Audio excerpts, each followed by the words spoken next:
Hello everyone! Today I'll show you how to change your subtitle colors in this patch.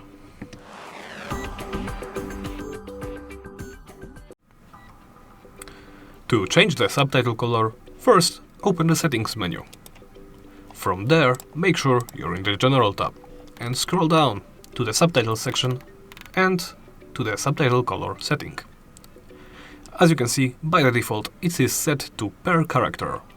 You can change it to white or, once again, per character. As you can see, this is how the subtitles will appear for you. And, well, that's it. You can simply go back and you're ready to play. Thank you for watching, and please remember to like, comment and subscribe.